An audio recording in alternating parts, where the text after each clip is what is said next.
This week's guest is Niko Palazeti. Obviously has Ohio ties. He's Ohio State assistant strength and conditioning coach, but he's also a dear friend of mine, a former teammate.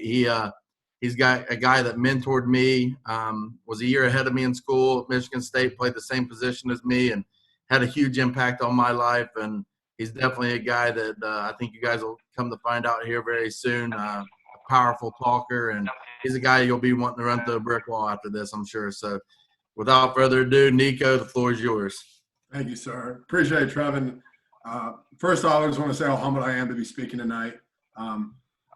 When you approached me, Trev, I was incredibly humbled and excited about the opportunity just because of how far we go back. We go back from, I think, 2010, two fullbacks. So this is like almost too old school. This thing might combust if you put too many fullbacks together in the same proximity, even if it is over Zoom. So pretty fired up to talk. I'm not much of a presentation guy. I'm more of a kind of a question and answer guy. But to kind of start off with, I just thought kind of have a professional duty to kind of address kind of such an awkward time right now with kind of just a strength and conditioning lens on COVID-19, where your kids are probably at, and then also the lens of where you should be when you transition back. A lot of high school coaches have kind of reached out and asked, and I just thought I'd start off with kind of just a generalized presentation of kind of where our heads are at, where my heads are at, and then kind of move forward from there. So let's get this freaking thing rolling. I'll share the screen. Let's go.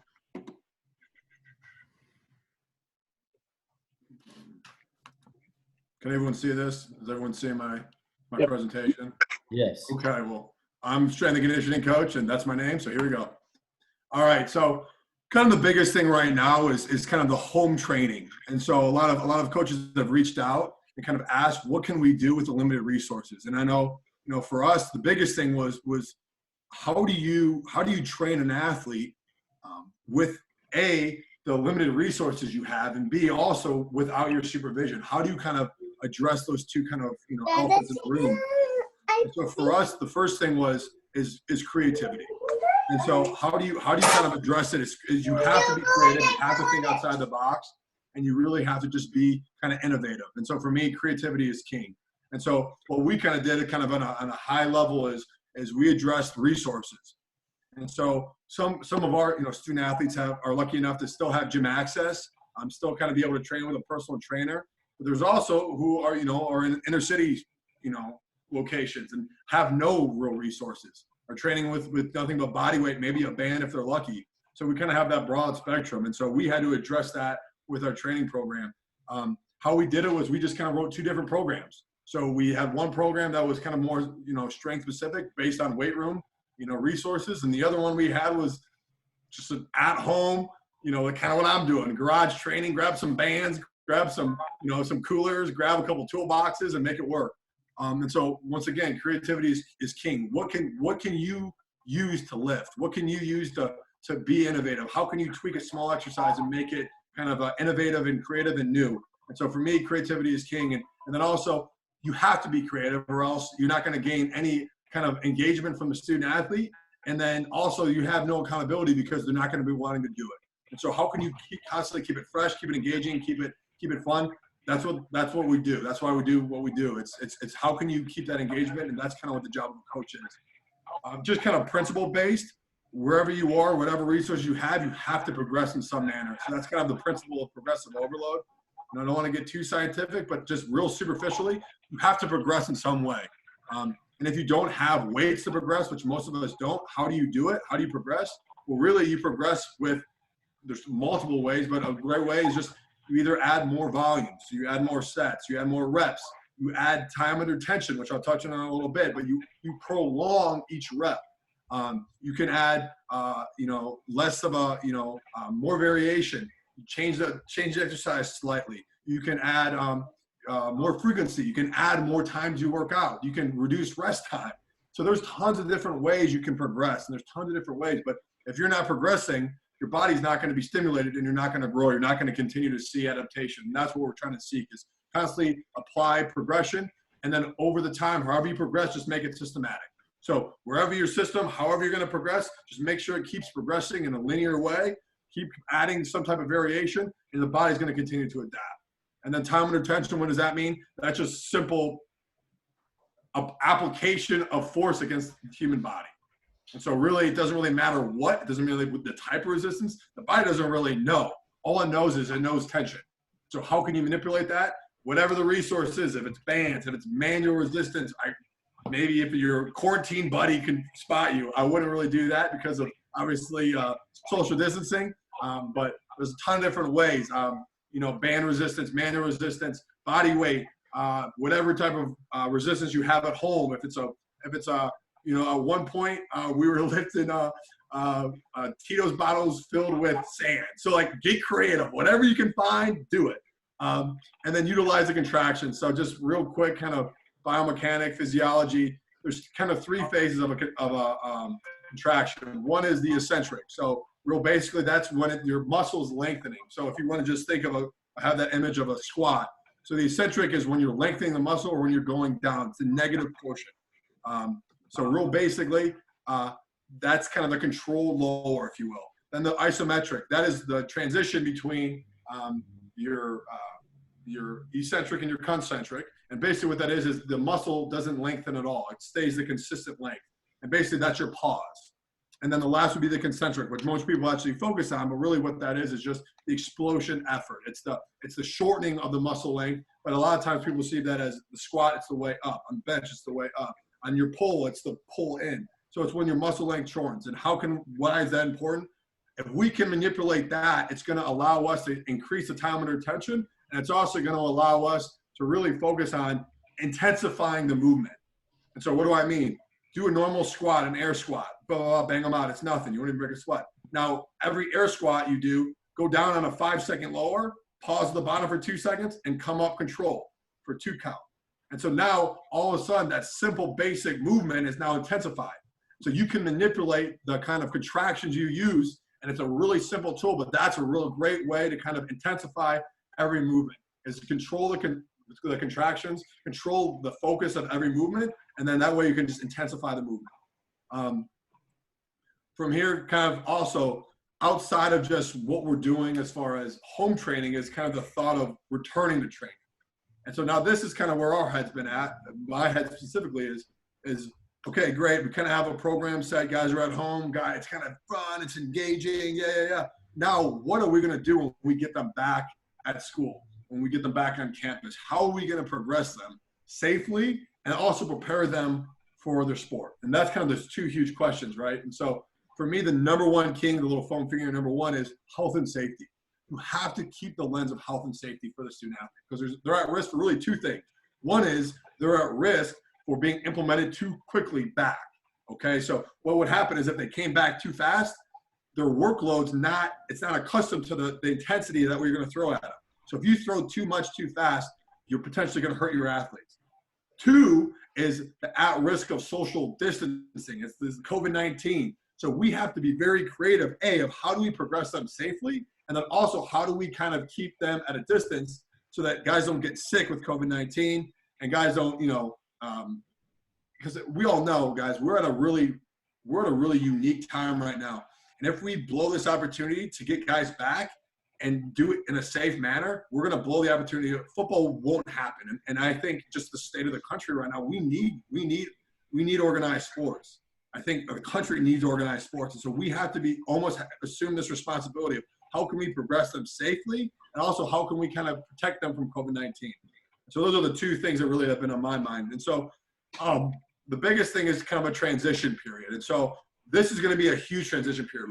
No matter what your athletes are doing, you have to almost think mentally that they haven't done anything.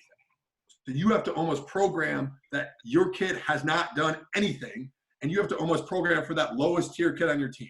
So Johnny, who's eating a bag of donuts, sitting on a couch, eating cereal, eating Fruit Loops out of his belly button, you have to program for that guy. You have to think that that's where everyone's at. If you program for the top tier of your team, you're going to get hurt. You're going to hurt the kids at the bottom tier. And so you have to assume that everyone has not done anything, and then you're going to progress very slowly from there. And it's kind of a transition period because you have to reduce volume and intensity. So volume is just the overall workload, the overall number of reps and sets that you do to your team. And then intensity is the relative max that you do. So it's how heavy the weight basically, and you have to reduce both those. And I kind of attach this thing. It's these two strength and conditioning organizations, the CSCCA and the NSCA, kind of came together and they made this transitional period because kids kept getting hurt, kind of transitioning back. And basically what it just said is, I highly suggest if you're a strength professional or if you're a coach at all, you read this, you Google it, and it's basically just a protocol of how you transition kids back after a long period of time off. And basically what that is, whoops, I don't want to get to there yet, but okay, we'll stay there. What you have to do is you have to progress them very slowly. And so it says basically whatever your workload is normally, cut that in half and assume that. Then week 2, 30% of what you usually do, then 20%, and then 10%. So that's a real spark note version, but reduce the volume, reduce the intensity, cut it in half to start off with, and that's probably a safe starting point. And then last thing is the biggest issue really that I think it's even bigger of a concern than programming is social distance operations. So how are you going to run your program that kind of is adjacent to the social distancing operations? Like, how are you going to do that? So for us, we're thinking of how are you going to come into the building and only be in a group of 10 people, train, and then not get anyone else sick? And so there's a ton of things that you have to think about. You're supposed to not be more than 10 people in a group, and you're supposed to be 6 feet away. That makes training really difficult. So you have to be incredibly well thought out.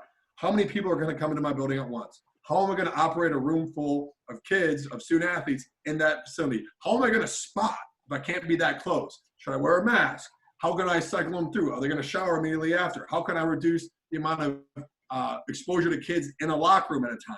How can I maximize all my resources? Maybe a group starts off on the field. Maybe they starts up the locker room, they change, they rotate through, they come to the weight room. After the first group's done, you spray everything down, you wipe it down, you clean it, then you come back, close the drinking fountain down. Maybe just have a water bottle, personalized water bottle that every kid gets. And they go, they shower, and they leave. So these all have to be kind of real thoughts and considerations, because if we're not thinking about these things and we just say, let's just roll back and a kid gets sick, we're putting everyone in football, both at the high school, the college, the professional level, at jeopardy. And I think we can't have that. So these are all just kind of thoughts that I've been thinking about, that our team's been thinking about. I kind of just wanted to bring to everyone's attention. And so with that said, I have questions, and I included this photo because a question that I've been asked is squat depth. And so just I want to clarify, if anyone has any issues or questions about squat depth, that's how deep you squat. And I would love to answer any questions or concerns or comments. I would love to kind of just make this more of a round table, and if anyone has any questions or concerns, I'd love to ask. So thank you for being patient enough to listen to me ramble on for 5-10 minutes. Let's talk some shop here, people. All right, guys, you got any questions at all, drop them below. I know that we had a few here. Tyler, if you want to take over and ask a few, we can get this thing rolling here.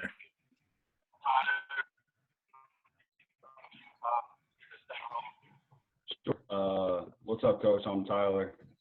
What's up, Tyler? How are you doing, man? You guys out with this podcast. So a couple things. I'm the one that sent you that doc. Can you hear me okay? Yes, sir. Like, no. Pretty big delay then. So basically what I'm looking at here is what kind of cycling do you guys do? Do you do like 4 macro cycles, and within that for the year, how do you kind of design your micro cycles within that, right? So is a micro cycle for you like with your major core lifts, and like how the BFS would do like a week of this, a week of this, or would it be, do you guys do like this time legs are going to be heavy weights and arms are not, or how do you structure that? It's a really good question. That's a lot of a question. So here we go. I'll try to break this down. So on a macro scale, right? So on a yearly scale, what we kind of do is we break it up into basically 4 components. So it would be off season or winter. It would be spring ball. It would be preseason, and then it would be obviously competition. So it would be your fall season. So of those 4 components, we break everything down. And we basically make it, you know, a mesocycle. So we kind of have 2 different phases, generally like a phase 1 and a phase 2. So it's 2 separate mesocycles. And then on a micro scale, on a weekly scale, we can break it down even further. And sorry, you're kind of cutting out, but to kind of answer your question, how we kind of address all that is first off, we look at everything through the lens of what does our team need. Okay, and so a lot of strength programs, they have a fixed program and they run the program regardless of what personnel they have. For us, we have our framework set. We know what we're going to run, but at the same time, the whole flow and kind of the organization of it and kind of the how we approach the programming really depends on what our team looks like and what our team needs are. You know, a couple years back, we were really young. So we needed a lot of leaders to step up. And how do we do that? We induced a ton of competition. And so a lot of times we programmed a ton of competitive agilities, a ton of kind of competitive drills, a lot of combative stuff. So we program based on our team's needs. And so that's kind of the first lens that we look at is who do we have coming back? What are our needs? And then we kind of address it. Hey, maybe we need, you know, lower body strength. Maybe we're losing a lot of offensive linemen and we need some added strength, some added mass. Okay, well, there you go. Maybe we need to have more of a hypertrophy focus, especially in those first phase of the offseason. So those are all kind of questions we kind of look at. And then kind of from a framework on a micro scale, what do we need? So basically what we're doing is we do a 4-day split. We run generally every day. No, we alternate it, right? And so what we do is we kind of start off the week with our max speed, our max velocity day on our Mondays, and we pair that with a heavy leg day after that. And then from there, we usually go a lower upper, and then we base our running off it. And so most of our max speed are based on those lower days. Usually one day we have a linear day emphasis. The second day we'll have a change of direction emphasis. And then we also have kind of more of an aerobic base, kind of just recovery, aerobic, work capacity type day. And then another day is kind of more of your speed endurance. So it's a sprint repeatability. So keeping the guys kind of in more sports specific sprinting, but also making sure they have the work capacity they can do those max speeds on a repetitive basis. And then as far as strength and conditioning is concerned, we kind of have a hybrid program. And so we do, like I said, we do a 4-day split, upper, lower. A lot of times we change the intensity. So we kind of have a high-low type of thing. So we kind of have more of a maximal intent day twice a week and more of a power day the other 2. And that's basically just kind of, we kind of rotate through that. And most of our kind of is a 3-week wave. We build up and then we kind of work to the next phase. So that's kind of just a real brief kind of summary of how we program. Okay. I want to piggyback on that. So is that kind of like the West Side Barbell type of split that you're using, or? Yeah. So the West Side kind of popularized conjugate system, which is kind of the high-low. It's kind of a whole program based in a week's time span. So you have your max effort. So you're above 90% of exposures. You have your dynamic effort, which is generally 60% of your max and below, which is kind of trained your dynamic power production. And then also you have your repetitive. So it's your volume, and that's always added on top of any program you do. And so that was kind of what Westside popularized and really, really made an impact. I don't want to say we do a Westside method. We have college, student athletes. We're not competitive powerlifters. And I think if we try to expose our kids to those intensities, it wouldn't probably be a great fit. So we obviously, we're very close with the Westside staff. We visited. I mean, they have a ton of knowledge, and we try to take a little bit from everybody and apply it, and with the mindset of who we're dealing with, the demographic we're dealing with, and also really the training age of our kids. A lot of our kids, they look like they've trained, but really they haven't. Most of them come in with very minimal experience, very minimal training age. They have very limited exposure. And so we really kind of separate those younger kids, and we kind of introduce them at a very slow pace. And then we kind of keep that lens of who we're training, what they need, and we kind of go from there. So yeah, we obviously we're a very, multifaceted program. We have taken some things from Louis Simmons and Westside, but yeah, it's basically just kind of a high-low split. But I wouldn't say we run a conjugate program. No, I would say we run a kind of a hybrid, more linear-based, and kind of a concurrent program. So we train kind of all aspects of our program all at once. So do you guys get like your higher rep things, like your things you're going to do for injury prevention and to build some muscle mass, like rows and things like that? Do you just add that on in your dynamic effort days? No, well, we're concurrent. And basically what that means is we're training all aspects of strength and conditioning all at once. Okay. With our age athletes, that's really all you need. Now, obviously, we're going to get a little bit more specific as we go along, but we're training volume all the time. And so we're training volume no matter what the intensity is, no matter what day it is. We're always training volume. I think volume is so important, especially for young, student athletes, man. I think they need to have exposures to those weights. I think they need to learn how to properly move the bar and in a dynamic fashion. They need to know how to expose neurological intent. And how do you do that? You do that through repetition, and you do that through just practicing movements. And often you get the hypertrophy through those, percentages. And that's what we're really looking for. We're looking for kind of hypertrophy no matter what phase, no matter what we're looking at. We're always going to have hypertrophy. We're always going to have repetitions. Usually at the kind of the back end of our workouts. Awesome. Okay, Coach, I have a question about how you break your year up, particularly with the in-season lifting.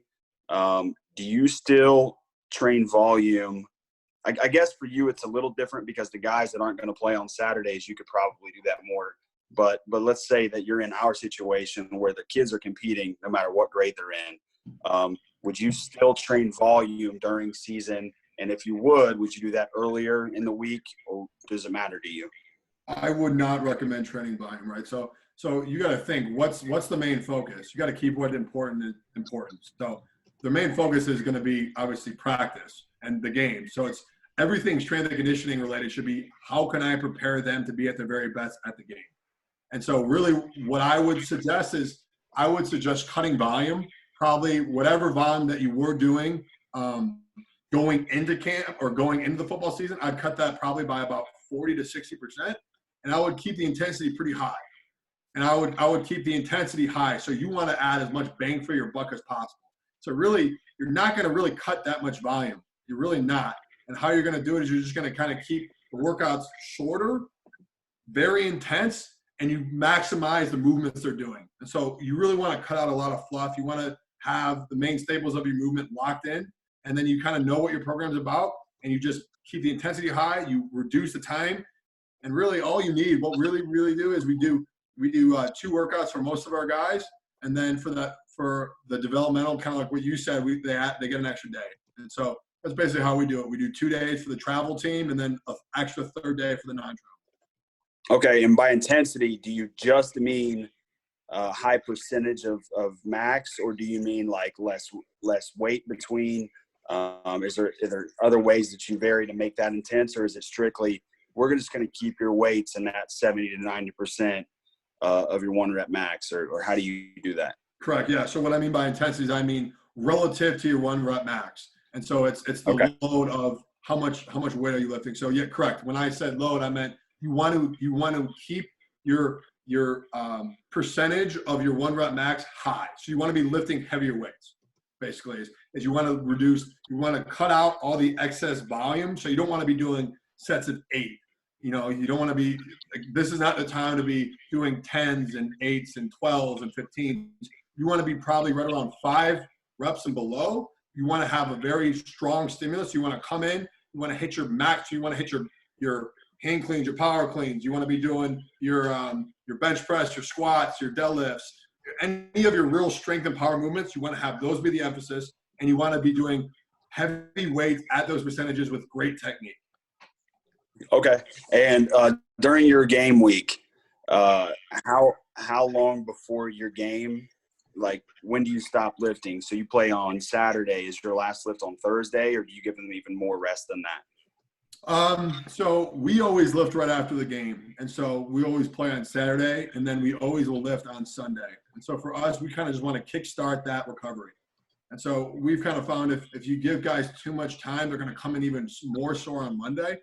And so what we do is we get them right after. So that Sunday, early in the afternoon, right around 3 or 4 o'clock, the guys will come in and they'll get a workout in. So it's kind of an offense defense when we work out.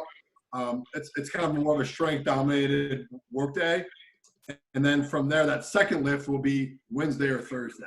And so a couple days after, we usually have our skill guys lift early, lift on that Wednesday. And that's just because we still are practicing, right? And so that Wednesday practice is still, it's a tough practice. And so we want to have our offensive linemen as fresh as that practice as they can be. And then that Thursday is usually when our O-line, D-linemen, bigger guys will come in and they'll train on that second day. And that's kind of our thought process. Okay. So it's usually right after the game and then that Wednesday, Thursday. Okay, thank you. Yep. So I want to get your thoughts on this. So Coach Evans and I have ran the weight program at both of our schools for the past probably 5 years. And we moved to lifting I lifted 4 days. Our team lifted 4 days a week last week. We kept everything low volume, and we lifted on one of those days was on game day. Do you see any deterrent, just from a scientific standpoint, maybe not practical, do you see any deterrent from lifting that many times? Do you think 2 is a better number overall, or is that just better for your situation? 4 times in season? Yeah. It depends. I mean, you have to be very calculated with what you're. If you have to, if it was me, I would probably reduce that frequency. I would probably keep it to a maximum of 3, and I would be asking the players like, hey man, if you're doing really top intensity with very low volume, and it's more of a neurological, if it's more of training the nervous system than anything, then you could be fine. If you're not inducing really any soreness and the guys are fine for practice, okay. But don't get clouded of what you're really focusing on, which is practice. And so, can I ask you, were you guys lifting before or after practice? Before. Part of it was you talked about the nervous system thing. Like we always felt like you sit around school all day for 7 hours, and then you go lift and then get your mindset right, get some muscle, blood flowing through your muscles, and just get you feeling better before you go out and take the field. Yeah, I mean that can have its place. I mean it would have to be very calculated, and it would have to be very neurologically stimulating, get the guys fired up, and then go. But it would. For me, it would be you would have to be very careful of the movements you're doing to make sure you're not overtraining that way. And you have to make sure that you're not putting guys at risk, especially with lower body, to go practice, that you're not putting them at risk for soft tissue injuries. Overreaching, maybe you have some leg soreness, some hamstring soreness, they overreach and they tweak a hamstring, which would be obviously detrimental because you don't want that. And so for me, it's in season I don't want to say it's a maintenance, because a lot of times our guys get stronger through the season because you do reduce that volume and the guys have time to catch up and they actually do gain some strength, especially because the intensity is so high. But I would try to view everything through the lens of what are we really focused on, and that is to maximize your practice, maximize the guys feeling great for the game, and then how can we system our training around that to make sure that the goal stays the goal. Okay. One last question about that. How do you feel about activation lifts on game days overall? I mean, it has its place. I know. I mean, it's kind of potentiation training has kind of been more track and field oriented. We don't do it. What we're kind of more focused on is preparing the body, just kind of more of a wellness standpoint. And so what we kind of do is we're the day before the game, we're incredibly intensive as far as recovery. So training guys how to have a routine, how to stick to a routine, how to get their body with either soft tissue recoveries, rolling out, stretching, cold tub, hot tubs, massage, any type of recovering modality, Normatex, trying to really make that a huge emphasis to get their bodies, because you're working. You want to really pull down and allow them to recover and then kind of revamp up on that Friday game or Saturday game. And so I think it has its place. I think maybe if it is a lift, it would have to be incredibly incredibly low volume. It would be more of a plyometrics than anything, maybe some med ball throws, maybe some hurdle jumps or some jumps. And that would probably be stimulating. That's probably be the extent of all you need. I know maybe like if you're thinking like more of a track and field potentiation where you're squatting above 80% to kind of get their nervous system. It's not a track and field event. It's not. Football is a 2 to 3 hour slugfest. And so, any potentiation effect's probably not going to last that long. And if it does, it might be knocked right out of you the minute you get hit with the helmet, So I don't know. I think if it does, it would have to be, I would make it more of a plyometric emphasis. Okay. All right, guys, I got a few questions here, but before any of you guys have questions, drop them in the chat or just say, hey, I got a question. We'll unmute you and you guys can talk to Coach here and get your questions answered directly. But all right, Niko, I got a few questions here. At our level, the high school level, how long would you say that a workout should last? Just, start to finish and kind of take us through what that workout looks like, whether, starting with a stretch every day just to get your blood flow going and get your nervous system set. And then, how we're going to finish the day and everything in between. Just walk us through what you would consider a normal high school workout to look like. Yeah, I mean, I think with a high school program, you have the luxury of being incredibly basic, incredibly simple. And so what I would really focus on is very basic movements done with great execution, mastering the movements, and then having speed, conditioning, and change direction really trying to be the emphasis too of everything you do. So how do you make a high school athlete better? You make him strong, you make him a master of the movements he's doing, and you make him strong and powerful. So you create a lot of strength and you create force. So basically what I would do start to finish is a workout at a high school level should probably not be over an hour and a half combined. It should be pretty dense. It should be pretty, everything should have a purpose. And so what I would do if I had the luxury, I would kind of start my guys off on the field. I would have a kind of a dynamic type warm up, either on the field or a basketball court, kind of get them moving around. Also a great way to kind of build work capacity. So get guys moving. From there, if I was going to do a plyometric, I would throw it in right after that. Or if I was going to run, I would run and then probably do a plyometric with it, or after. So basically what you want to do is you want to do the most stimulating movements, the most demanding movements first. You want to do your power. So whether it's speed training, it's plyometrics, it's Olympic lifting, anything that's going to require the most power of production, explosive power, you want to do that at the beginning of your workout. From there, it would probably be followed, obviously, after you get to the weight room, you want to warm up, whatever kind of movement you're doing, you want to kind of train, you want to do either your prehab or your activation movements. Usually, that's not really a static stretch. It's more of a strengthening movement to kind of get your body and your nervous system firing, ready to kind of lift the weight it's going to lift. And so just like you said, you do an activation, and then I would do either my power movements, and then from there, your strength-dominated movements. So you have to identify what strength movements you want. What I always recommend high school strength coaches do is I recommend teaching basic strength movements done really well. I know when I'm a college strength coach, I always appreciate when guys can come in and they know how to do a hang clean, a power clean, a squat, a bench, an overhead press, a pull from the floor, either a deadlift or a clean pull. I really appreciate those movements. If guys can move well and know how to use a barbell, it makes our job incredibly easier. And I know that's hard at a high school level with as many athletes you have and the limited amount of coaching you have, but I really value and appreciate that.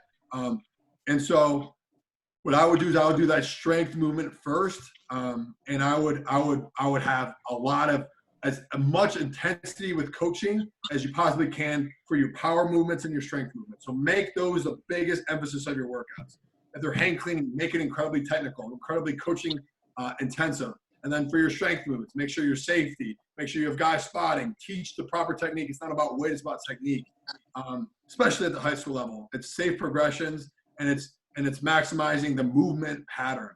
And so I would do obviously the power, then the strength movement, then any accessories. And so really what you want to do is you want to kind of find the antagonist of what you've just trained. So if you benched, you want to find the antagonist is which your back. So you want to do pulling movements. And then from there, any more supplemental work. You want to find more accessories, and you just kind of want to train. That's what we talked about earlier. You want to train more volume on the back end. And so you want to train a lot of those accessory movements with a lot of volume, and then kind of just make it kind of tiered off to the level of importance. So you want to kind of do your pulls, then you want to do any more accessory, shoulder, neck, traps, arms, and then you kind of want to go from there. If it's lower body, if you did a squat movement, you kind of want to do a hinge. So you want to find that antagonist. If you squatted, maybe a Romanian deadlift or a stiff-legged deadlift or some type of variation that's opposite of the movement you just did, and then maybe a unilateral movement. Spinal erectors, glute ham, core, stuff like that. And then any type of finisher you want. And then we kind of incorporate finishers, kind of make it competitive, make it engaging, make it fun, and then have a great way to kind of finish that workout up. So that's kind of a generalized workout from top to bottom. I like it. That's really good stuff. Coach, I want to piggyback off that. So as far as for your accessory lifts, set and rep scheme, obviously higher volume. How many accessory lifts do you think that you should limit yourself to? I mean, it depends on the volume you're doing. Really, it's what's the best bang for my buck, and then from there, really what level of importance, and then making sure you're covering all the either the body types or the movement patterns throughout the week. And that's really why you want to kind of take a step back and look at it from a week's time span. But I mean, for us, we do a lot of volume because volume is really important to us. And just like we talked about the power of volume, especially at that youth level, in the high school level. And so what we kind of do is usually you have about, 3 tiers of assistance movements. And then we kind of try to make sure that all movement patterns are covered throughout the week. But yeah, usually about, I would say anywhere between 2 to 4. And then for volume, probably anywhere from 15 reps to 6, probably somewhere in that realm. And then obviously as you get heavier, you want to kind of build down. But that's kind of what we're focused at. And obviously there's so many exceptions, but just speaking incredibly generalized is probably, anywhere from 2 to 4 sets of 6 to 15 reps. I know that's a huge range, but Sure. Trying to be really generalized. But by your movement patterns, you're calling your movement patterns like your core lifts, like a squat, a deadlift, like you're moving like the hip hinge, the push, overhead push, those sorts of things. That's what you're calling your movement patterns.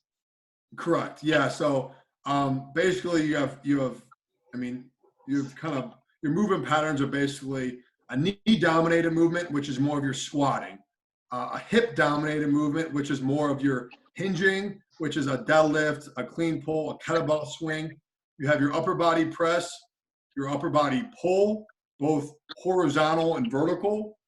So your horizontal would be bench press. Your horizontal row would be a row, a dumbbell row, a barbell row, a machine row. A vertical press would be kind of an overhead press, a military press, a jerk, a push press. Vertical pull would be pull-ups, pull-downs, and then any type of really assistance. So a lot of times a carry, a hinge, stuff like that. So when I program, I'm trying to make sure I'm hitting all the movement patterns in an equal ratio, right? So I want to make sure that I'm not, I have the proper ratio. So if I'm going to press 15 reps, usually most programmers over-program, and high school kids especially. I know I'm incredibly guilty of it. I would bench press the house and then like pulls. Who needs them? I can't see those muscles dying in a pull. And a really conservative measure would be for every press you do, you want to do twice as many pulls. So you really want to make sure your ratios are correct. So you really want to do kind of a 1 to 2 press to pull ratio. So you want to make sure you're not neglecting your back, you're not neglecting certain movement patterns. Those are really important. And I mean, that's just kind of the way I visualize it. I visualize everything through movement patterns. But you can even think of it as far as muscle type. So you want to do your chest, you want to do your back, you want to do your shoulders, you want to make sure that you want to do your quads, your hamstrings, your hips.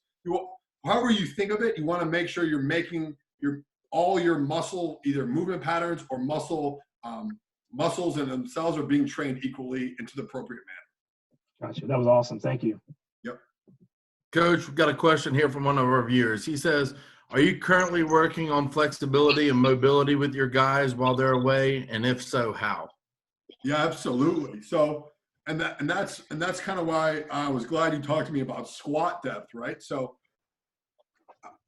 strength training gets kind of a bad rep as far as it's going to prevent mobility. It's going to prevent motion, and really, if you train through the full range of motion, it's going to increase mobility. And so, what we're trying to do is what you don't want is you don't want to neglect mobility. So, yeah, we are harping on mobility, especially kind of when we talked about in the dynamic warm up and our activation. A lot of it's mobility, working the joints, the movement pattern through a full range of motion. And then we're taking that range of motion we got in our warm up, in our activation, and now we're applying it in strength.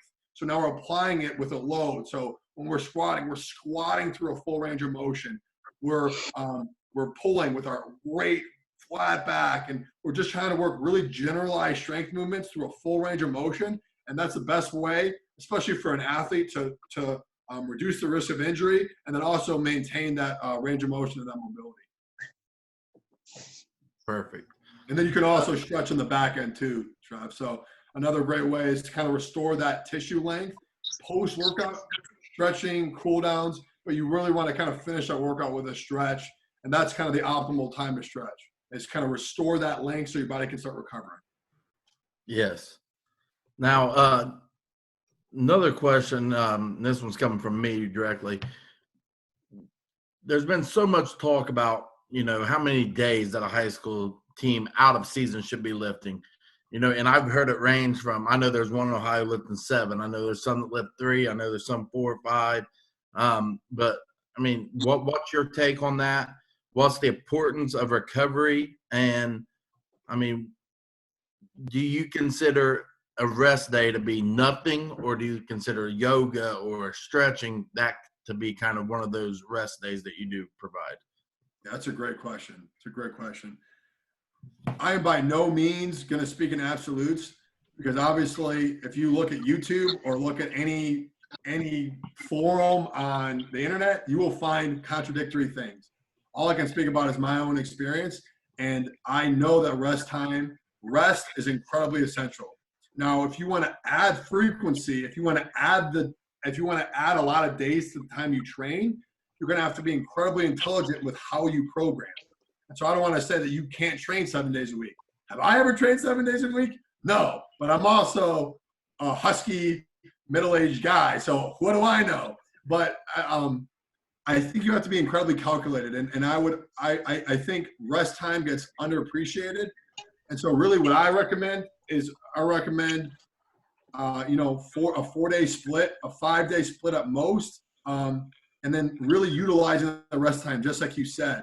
And so what I recommend is that rest day, you can do high needs. You can work that mobility like we talked about. You can do an active recovery. Yoga is a great way. Some type of very baseline aerobic work, either on the bike or light jog, stretching, kind of restoring the body, getting the body back to kind of that normal threshold, so you're able to kind of train hard when you get back to it. And obviously there's a lot of great strength coaches that have a ton of frequency. Hey man, if you can program it and your athletes are responding to it, I give you props. All I know is that I want my guys to be fresh and ready to rock when I want them to rock, and I want them to train hard. And so for me, that active recovery and really utilizing it and teaching that routine and that recovery is really essential for a strength coach. And so I love what you said. I think if you want to kind of enhance those recovery days, active recovery is a great methodology, and really using it and teaching your athletes how to kind of actively recover is a huge tool, so that they're fresh when they're ready to go when you need them to go. Yes. Now, kind of just going along with that, do you how am I trying to put this?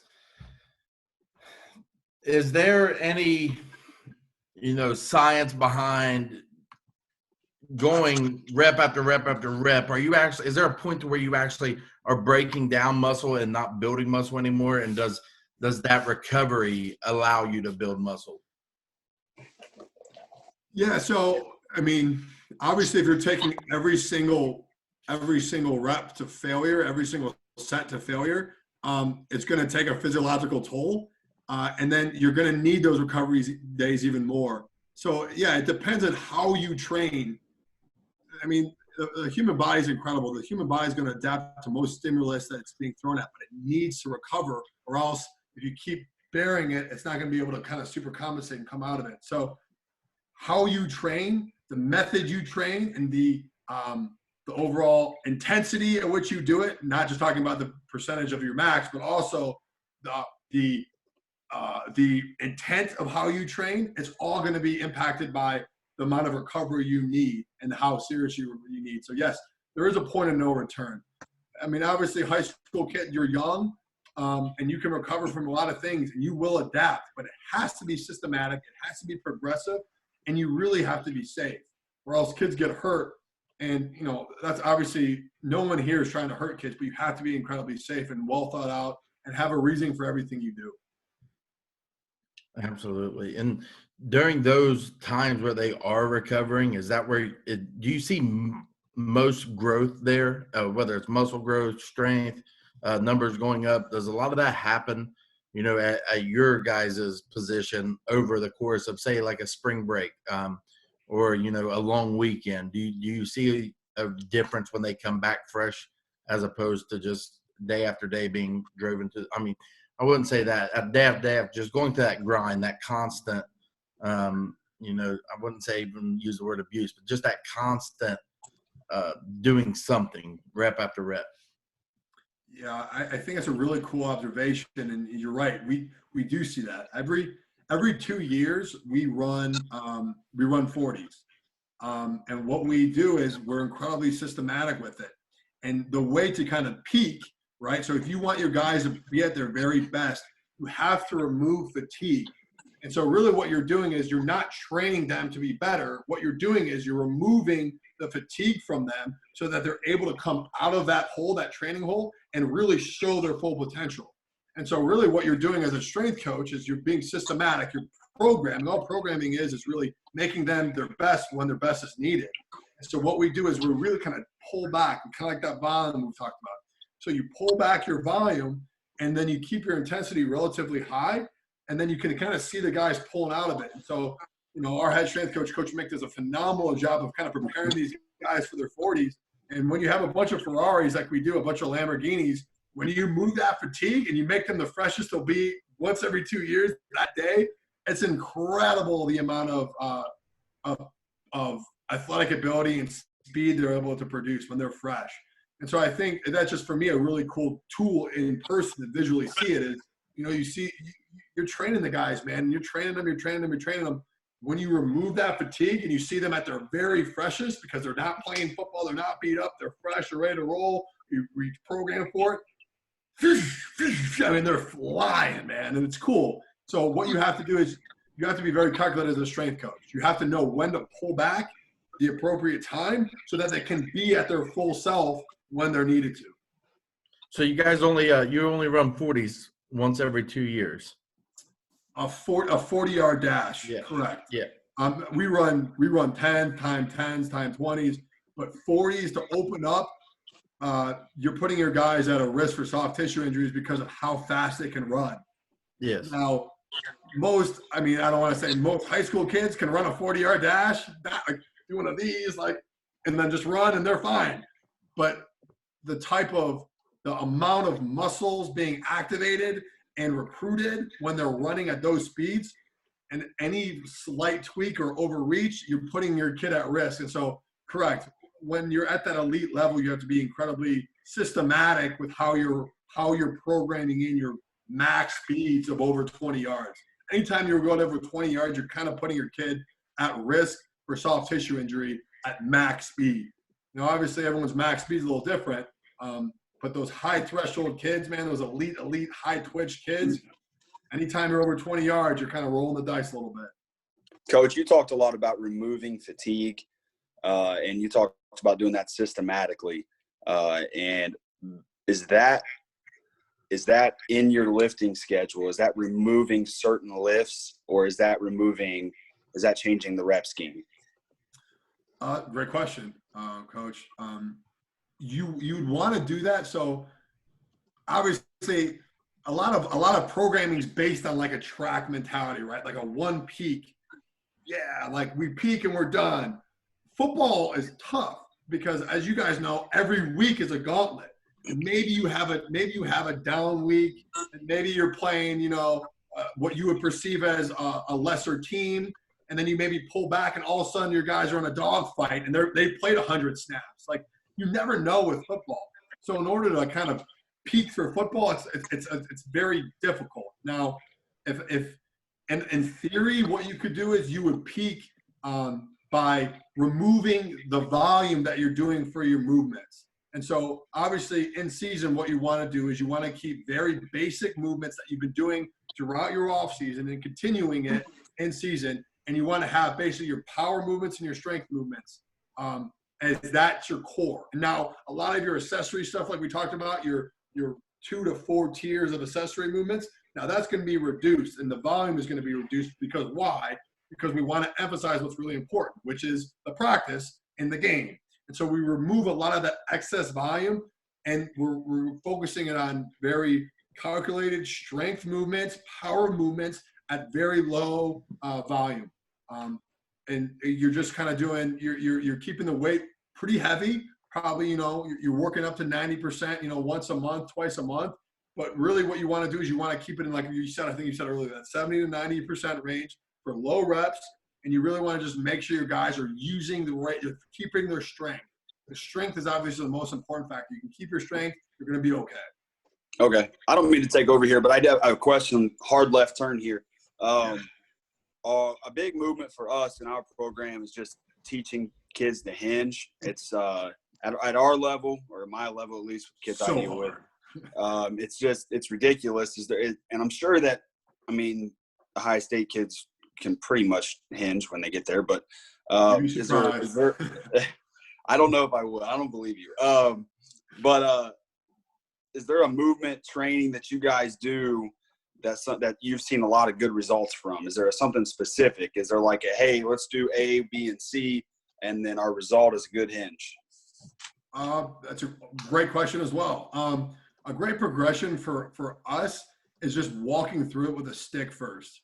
And so for us, it's very introductory level of how do you hinge. So it's setting our hips. So we always use the analogy, sit on a bar stool. So you set your hips, your feet are about hip width apart. You set your hips back on a bar stool. And from there, like coach, most guys are going to start bending their knees when you say hinge, right? So they're going to make it like a squat dominated, knee dominated movement. Now what you have to do is you have to somehow teach them to keep their knee bent same and stick their butt back. And that's a really hard thing to teach, keeping their back flat as they push back. And so a great way to kind of teach that is putting them on a wall. You want to set their hips about 6 inches from a wall. So if they're really struggling with that hinge, pushing their hips back, you can kind of set them on a wall. And so what you do is, like I said, you put them on 6 inches away.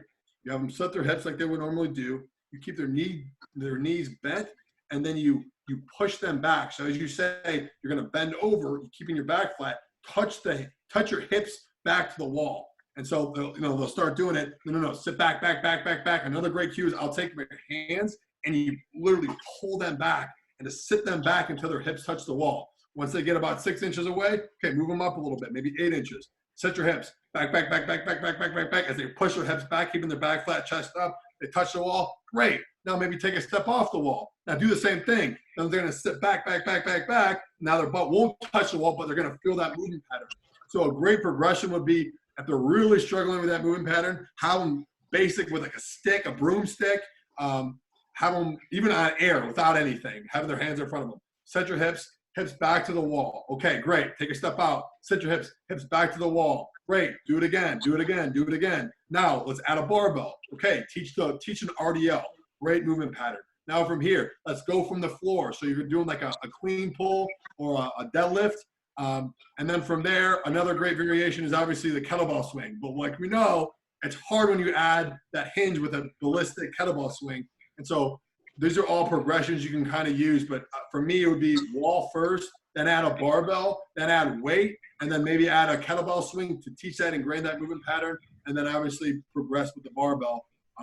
with some weights, and you can either do a clean pull from the floor, progress to a power clean if you need to. Perfect. Thanks, Coach. Yes, sir.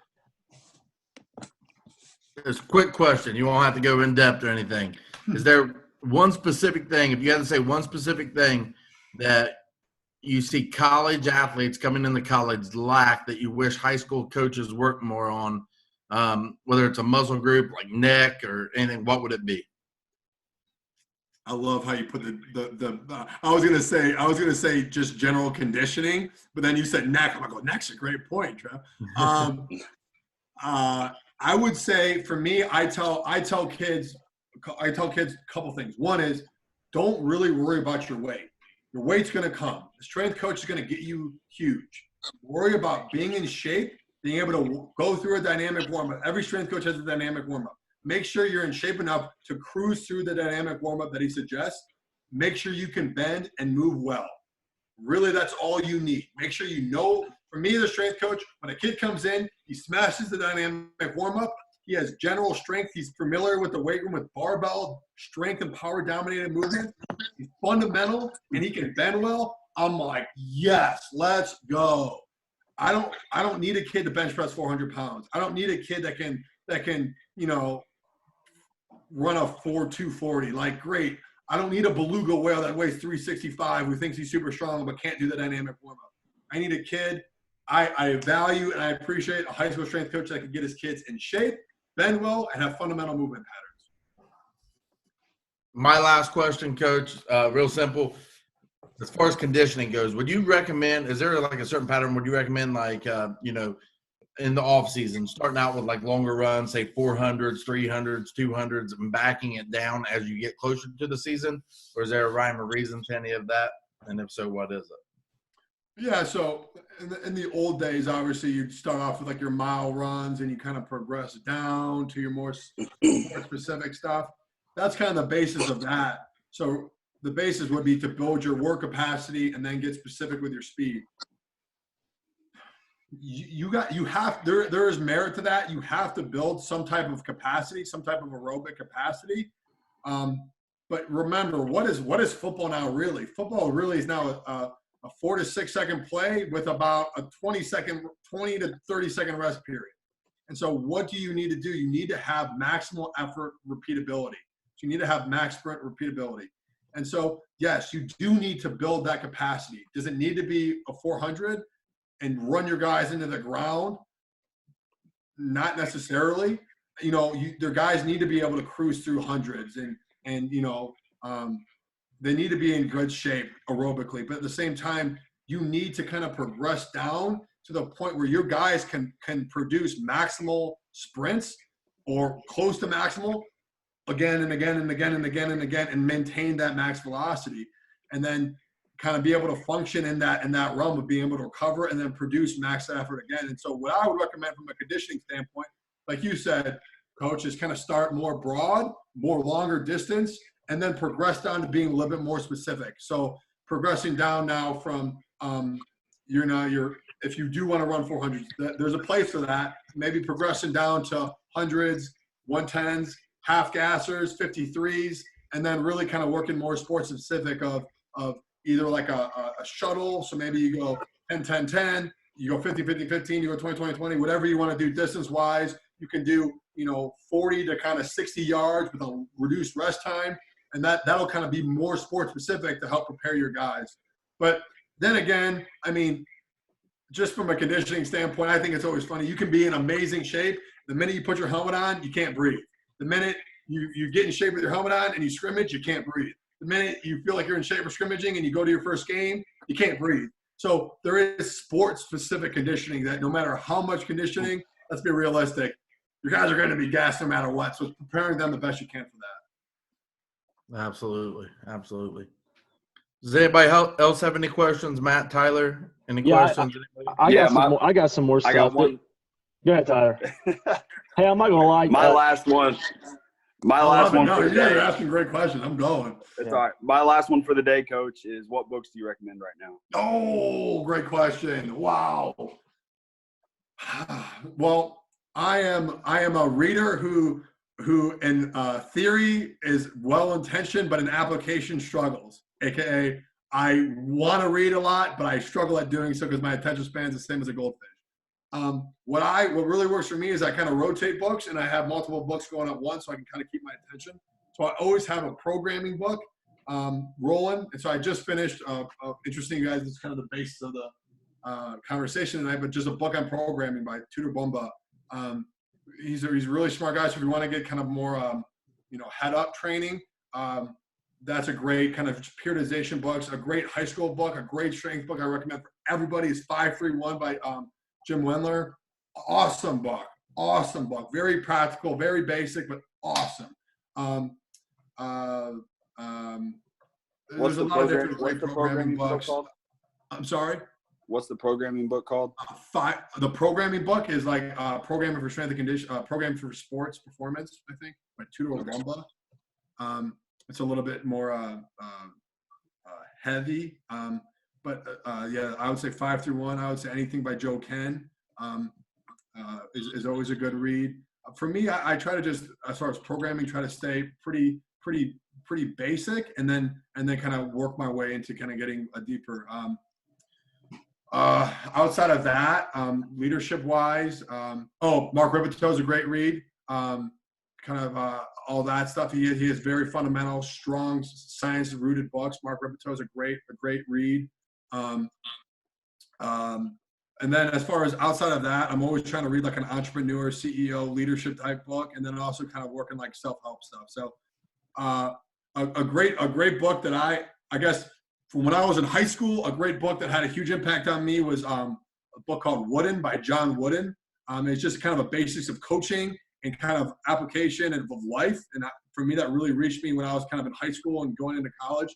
When I was in college, Trevor will know this, The Traveler's Gift was a huge book for me. It was a huge, profound impact on me. It kind of got me out of some tougher spots when I was in college and kind of, reaffirmed who I believed in. And The Traveler's Gift was an awesome read. And then beyond that, 12 Rules for Life by Jordan Peterson is another excellent read, a little bit more heavy. That's kind of been my book of choice since, kind of being a young professional. So those are just kind of books outside of the strength profession that I recommend. I think have had a huge, profound impact on me. Cool. Thanks. Yes, sir. And the video, The Blue Vase, right? Oh man, the blue vase. I say basically, it's funny. So there's saying at Michigan State, blue vase it. Like basically it's the saying of find a way, relentless effort, just find a way, get it done. And so I say like when I want to be like, well, blue vase it, man, like find a way, relentless effort, baby, let's go. So yes, blue vase it all the way. Matt, any questions? Yeah, man, I'm not gonna lie. This has got me like juiced. Just thinking about all the stuff that we can do when we get back, and even now, this has been awesome. So I got I think I have 3 questions. I'll save the longer one for the end so you can elaborate a little bit more. So you talked about some, how you program things. What are some good exercises for the upper body in that dynamic effort, power type stuff that you guys are doing? That's a great question because a lot of times upper body power gets neglected. Sure. So a great simple thing is med ball throws. Med ball punch, a med ball overhead throw, a med ball shot put, a reactive push-up, a dead push-up, a push-up, clapping push-up, anything that kind of drives either body weight or a med ball forcefully is a great method. Now, kind of going back to where we started with Westside Barbell, how they made dynamic effort really popular is a great tool that we use, and it's dynamic benching. So basically what that is it's benching at a reduced weight between kind of 40 to 60% of your weight. Now obviously you can get a little heavier as you get more experience, but it's applying that to a bench press as forcefully as possible. And so what we kind of do is we kind of make it it more reactionary. So we go down, we pause it, and then we use a hit call. So we go hit, and they have to drive up as hard as they can. So it's a little less ballistic and a little bit more controlled. But yeah, those are all kind of methods you want, and it changes really what you're going to get out of all 3. But I would kind of progress in that manner. I would say body weight first, med balls, and then kind of for your upperclassmen, I would maybe try throwing in kind of a more dynamic bench, more speed, velocity-based bench. Okay. So you've talked a lot about your programming and the movement patterns. So you would say on the days that, like, so Monday or Tuesday, let's say that's your lower strength day, you're going to work or you're going to work squat. Let's say you're going to work squat that day because you're going to do the knee movement pattern, and that's going to be your heavy strength lift. When do you do your heavy strength deadlift? Is that the next week? Is that what you work on Friday? Like, do you do a dynamic effort deadlift that day? How do you intertwine those things? Another great question. So there's a ton of ways to answer that. So you don't have to necessarily do a high-low. You can kind of progress in the linear progression where every exercise you're doing is progressing linearly. We do that all the time. So basically every exercise that week is progressed at the same percentage. So your squat and your deadlift are all the same, and you can just progress that way. If you wanted to do a kind of a more high-low method, what you could do is you could rotate between a squat and a knee dominated movement, right? So you could do 2 weeks of making your squat your main tier movement, and then the next week's your deadlift's your main tier movement. And then off of that, your more dynamic movement, which would probably be a squat. Maybe you change it on to deadlift or a clean pull. So there's a ton of ways. Another thing not to neglect is if you're doing a clean pull or a pull from the floor or a power clean, you're getting that hinge movement in a ballistic way or a more of a strength velocity based way. And so that's another thought as well. So a ton of different ways it's going to kind of answer your question. You could alternate it, or you could also use deadlift kind of at that second tier movement. So you could do your main tier movement. Your A would be your squat. Your second tier movement could be a variation of a deadlift. Okay.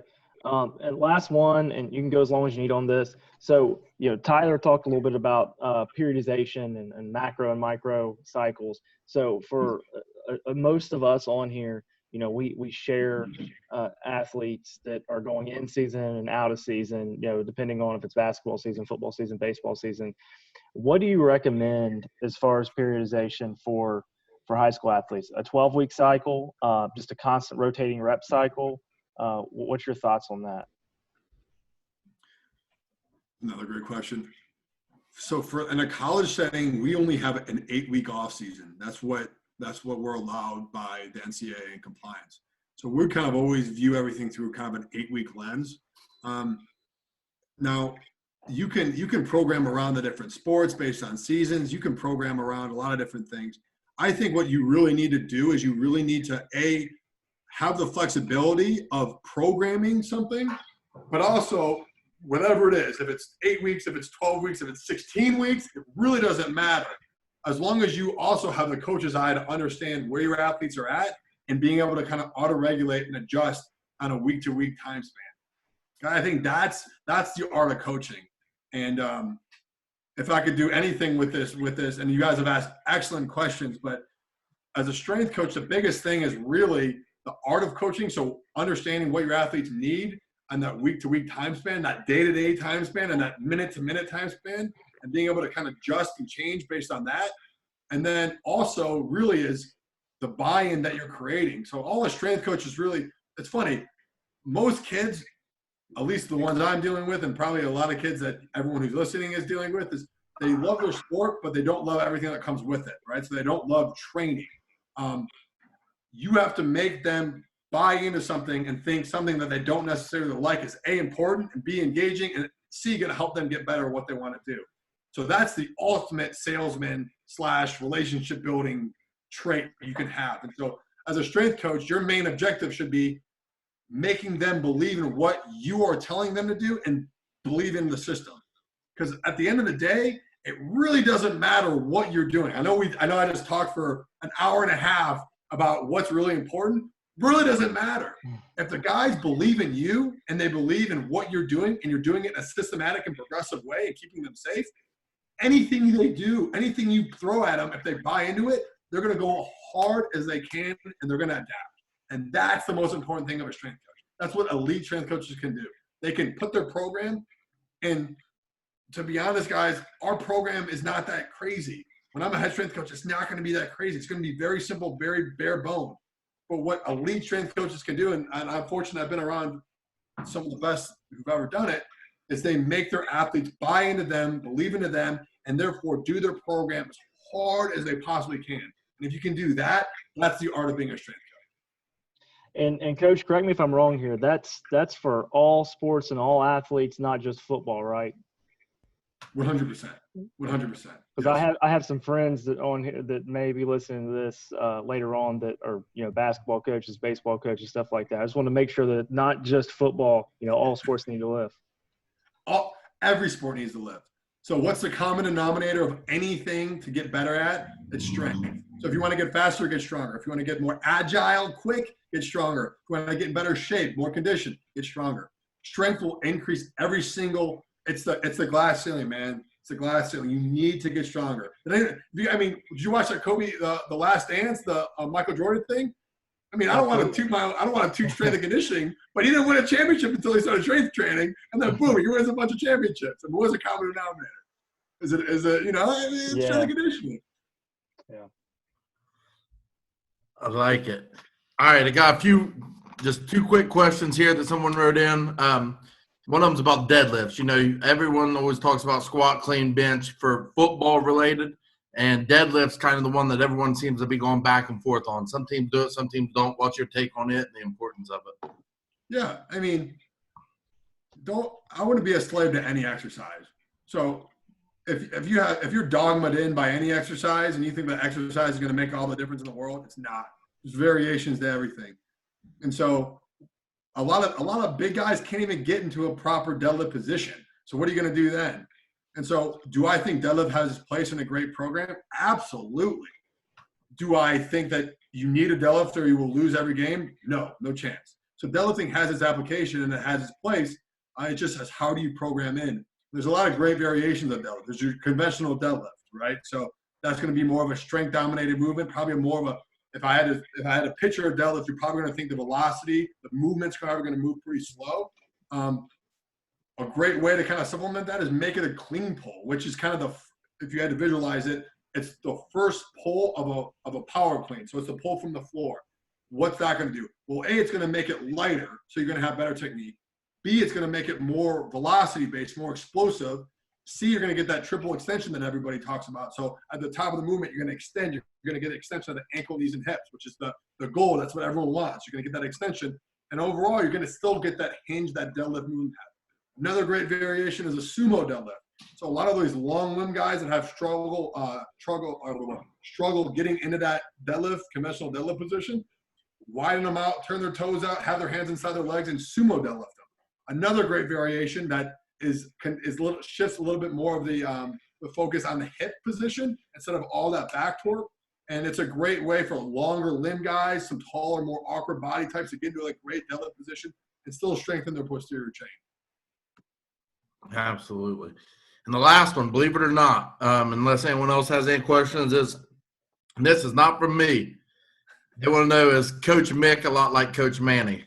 Oh, man. Great question. Absolutely. So fun fact, they both GA'd at Ohio State together. A little bit separate. Coach Manny is a little bit older than Coach Mick, but as far as temperament, as far as coaching style, as far as core values, very similar. And I think that's why they are both considered some of the best strength coaches to ever done it. And to be able to work for both of them and be coached by one and then, you know, be mentored by them is I say my prayers every day, man. I'm very grateful for it. No doubt. No doubt. Does anybody else have any questions for Niko? Niko, thank you for coming on. It's always nice hearing from you. Actually, been talking to Jay Lang today, and he just sent me a text. I told him what I was doing. He said, say hello. Oh, my God. What a great human being, man. Well, Coach Pendleton, I'm humbled and grateful for the opportunity, man, and great questions. I could keep going, man. I wish this was back to 7 o'clock. We could do another round of this. This is fantastic. Man, I do too. We'll definitely stay in touch, and we'd love to have you on again at some point, Coach. Absolutely. Yes, sir. I appreciate you guys. Great questions. Thank you so much for listening. Thank you. We'll talk to you later. All right. Take care, guys. You too.